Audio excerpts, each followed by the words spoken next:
सोलापूर महापालिकेतील सत्ता स्थापन प्रक्रियेत पालकमंत्री जयकुमार गोरे यांनी राजकीय दूरदृष्टी, पक्षशिस्त आणि सामाजिक समतोल यांचा अचूक मेळ साधत भाजपातील गटतटांना प्रभावीपणे शह दिला आहे. महापालिकेच्या तीनही महत्त्वाच्या पदावर सर्व समाजांना न्याय देणाऱ्या निवडी करत गोरे यांनी सोलापूरच्या राजकारणात आपली पकड अधिक मजबूत केली आहे. महापौरपदी पद्मशाली समाजाचे विनायक कोंड्याल, सभागृह नेतेपदी धनगर समाजाचे नरेंद्र काळे आणि उपमहापौरपदी मराठा समाजाच्या ज्ञानेश्वरी देवकर यांची निवड करून समाज घटकांचा समतोल राखण्यात आलाय. या निवडी करताना देशमुख आणि कोठे या दोन्ही गटांमध्ये समन्वय ठेवत कोणताही गट नाराज होणार नाही याची खबरदारी घेण्यात आली.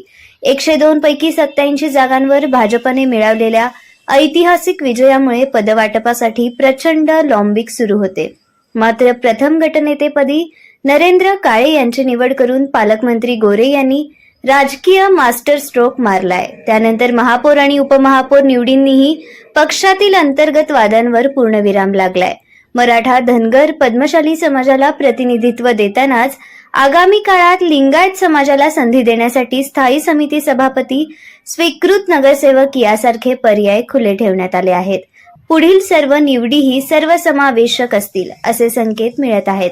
मुख्यमंत्री देवेंद्र फडणवीस आणि त्यांच्या प्रदेशाध्यक्ष रवींद्र चव्हाण यांच्या समन्वयाने घेतलेले निर्णय, प्रथम पक्ष नंतर व्यक्ती, ही भूमिका आणि निष्ठावंतांसह नव्यांना संधी देण्याची हातोटी, यामुळे पालकमंत्री जयकुमार गोरे यांनी भाजपातील अंतर्गत कलह संपुष्टात आणत सोलापूर महानगरपालिकेवर पक्षाची भक्कम पकड प्रस्थापित केली आहे.